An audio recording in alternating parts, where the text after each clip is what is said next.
manufacturing and industrialization in India. And he takes the book really to a set of interesting propositions about global value chains, about the startup ecosystem with which he's so closely associated, and with the idea of climate actually as a business opportunity, not as a constraint or restraint on our growth prospects. Now, before I come to the current day, there are two interesting points he makes in his early chapters. One is a sort of a legacy question. And the legacy question which he really asks is, what if the Bombay plan had worked out? He, of course, I think with good reason, asserts that it would have put the country on a very different trajectory. But the fact is that the politics of the day won out, and politics of the day will always win out when it comes to a big national decision like that. But later on, there is a little bit of an India-China comparison that he does. And the fact is that when we speak about, the road not traveled, the trajectory not taken, today the gap that we have in comprehensive national power between China and India, which is such a big concern for us in the foreign policy field, I think that is something worth thinking about, because what often is debated as a foreign policy proposition is actually an economic outcome, I would say a business outcome in many ways. And I would also say, frankly, bluntly, that those who are most responsible for it are also apparently most in denial. So, having got that off my chest, let me come to the second proposition which he raises. And this is the post-1991 paradox.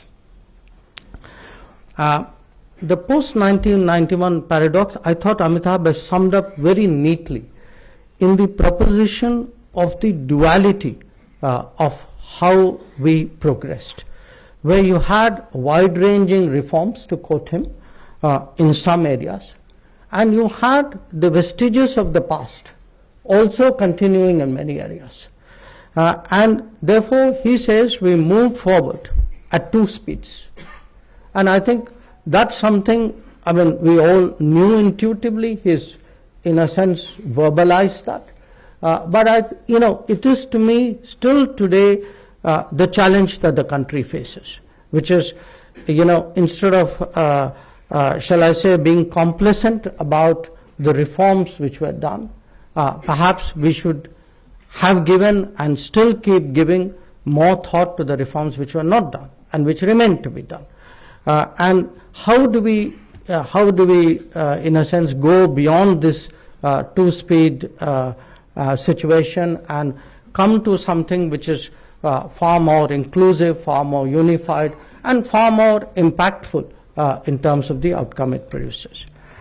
Now, there's also a third point of the pre-2014 era, which I think is worth flagging, particularly when I see all of who all are in the room, and this is the compulsions, or I'd say the attractions and the impact of outward investments by Indian enterprises, because Amitabh points out that they have in effect created subsidiaries in global markets.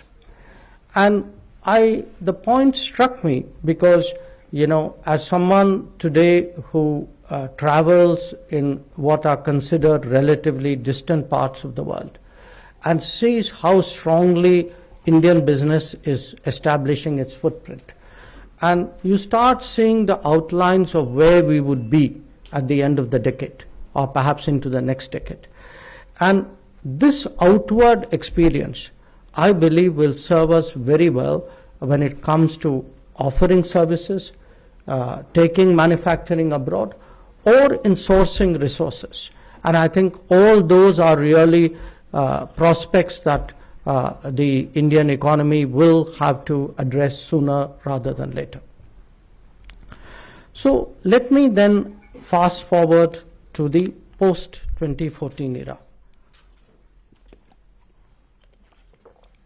Now, here I would say there are four broad themes by which Amitabh has sought to capture all the transformation that we have seen. One, of course, is formalizing the economy, and he particularly rightly highlights the GST as a landmark reform in that regard. The second is something in which he has had a particular contribution to make, and that is improving our ease of doing business. And again, here from the perspective of someone in the diplomatic world, I would say it was probably the biggest burden that we carried in diplomacy, that there wouldn't be an ambassador, Indian ambassador in the world, who wouldn't have had at some point to explain in the country where he was why we were such a difficult country to do business. And that change today, I mean, I would say if I were to list a few factors which has really raised our global stature in the last decade, I would certainly put the improved ease of doing business as one of them. The third one is the digital delivery.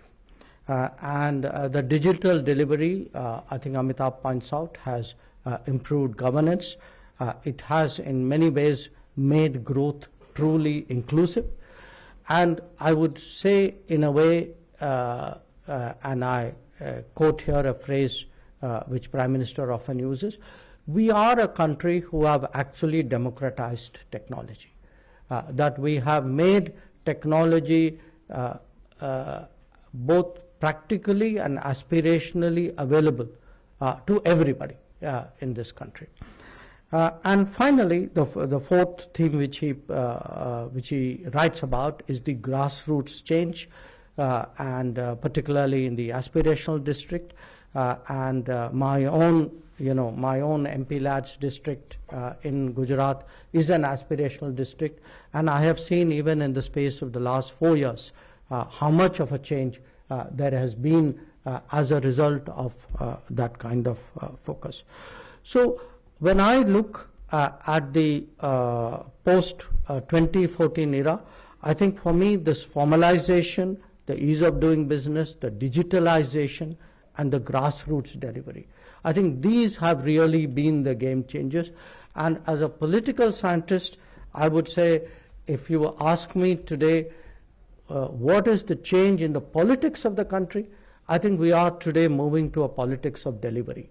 That a lot of what are the responses, voter responses are actually, I know there are these big debates every evening at 7 o'clock, but my own experience on the ground is actually it is the politics of the delivery which is reshaping the thinking of the public in this country.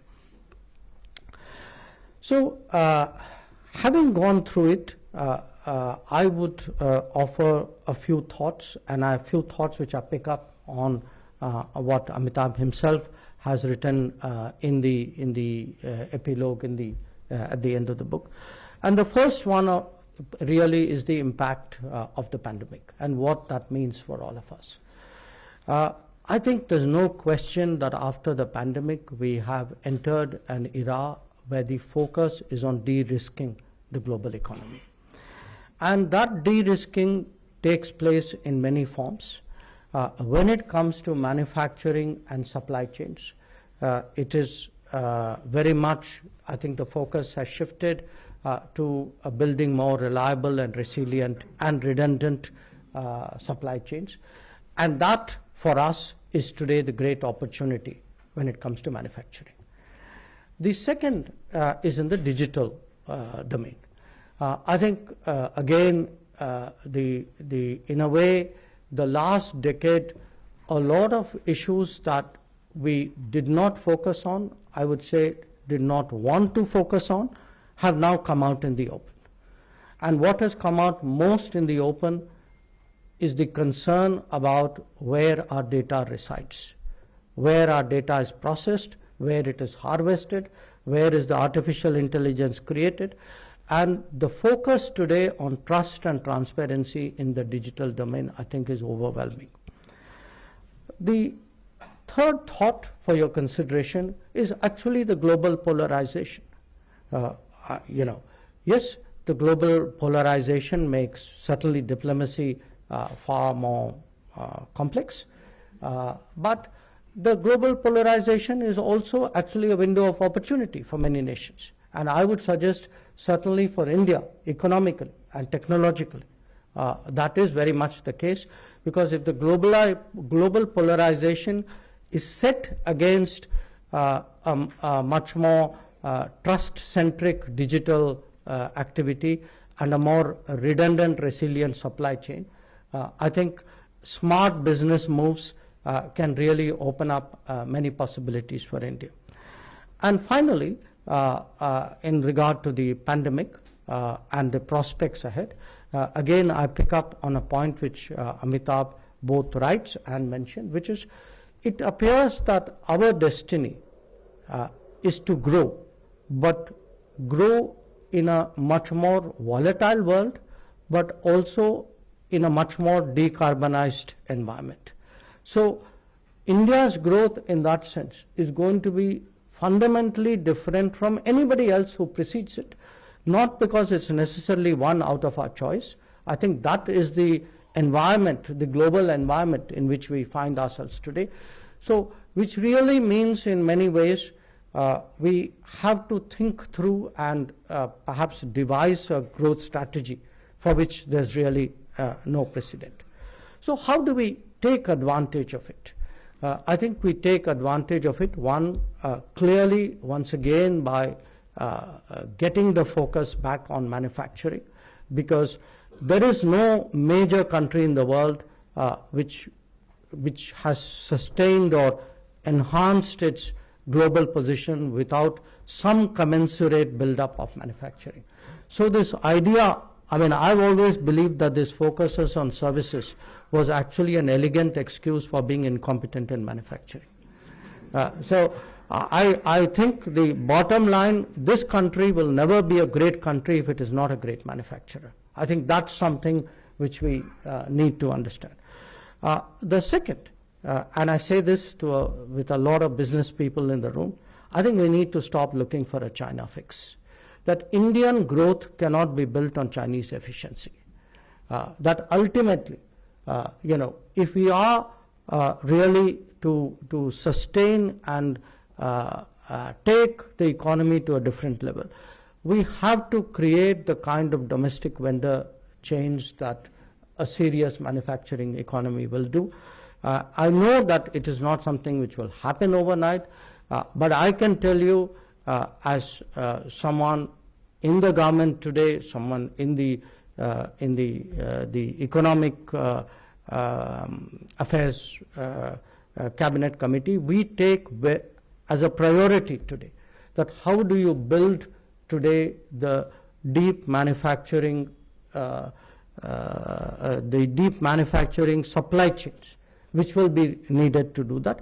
And when you look at the PLI, I think the PLI in the sense is that effort really to energize the economy, to motivate the economy, to get businesses to believe that it is possible to manufacture in this country. The third point I would make is Make in India is not just about making, it's also about thinking. You have to think, it has to be think in India and think in a way, as I said, we are in a very unique circumstance.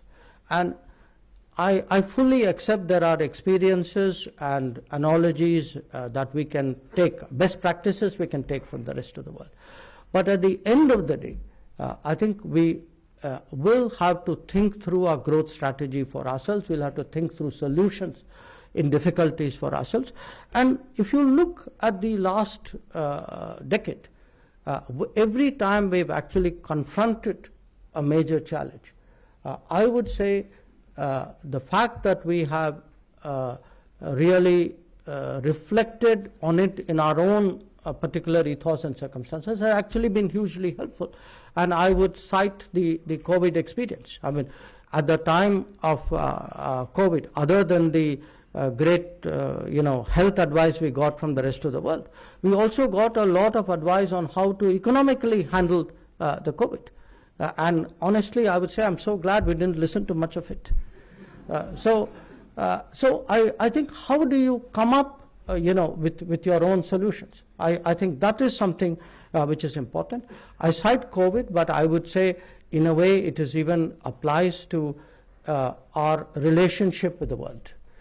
That, in the name of opening the economy and globalizing, we should not end up as deindustrializing this country. We should not allow level playing field in this country for others who subsidize their production. That's not level playing field. That is economic suicide. So I think we need to be clear that, every country must support its manufacturers, must support its businesses. We mustn't let other businesses enjoy advantages in our country at the expense of our own. In that sense, I would say it's also important that we move to strategic economics, have a clear sense who are our partners, where are our opportunities, where should we focus on our technology tie-ups. So, as that phrase that war is too serious to be left to generals, sometimes actually business or economics is also too serious to be left to businessmen and economists. I think it's important to actually have a larger strategic direction, and that too, to my mind, I see Make in India not as an economic program, not as a manufacturing program. I actually see it as a strategic statement, and a strategic statement which has been implemented and conceptualized on the ground by people like Amitabh. And finally, I think, a debate which is often done without articulation is really what is our attitude towards business. It is something which is rarely openly spoken about in this country. But the fact is, sometimes we have heard the term, wealth creators. I think it does them gross injustice. Business people are capability creators. They are employment creators. They are people who actually reduce our national vulnerabilities.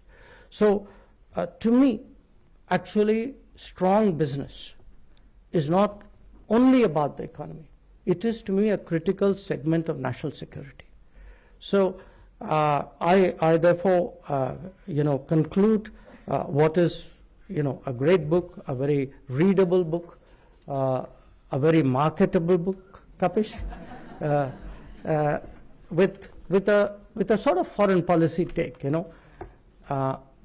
It's sometimes been said that a good foreign policy is all about 8% growth. I would say that's a necessary but not sufficient condition. I think a good foreign policy really requires deep strengths. It requires for us an Atmanirbhar Bharat. It requires for us a Make in India. And I'm truly glad that Amitabh has actually brought that issue to the fore with his book. Thank you very much.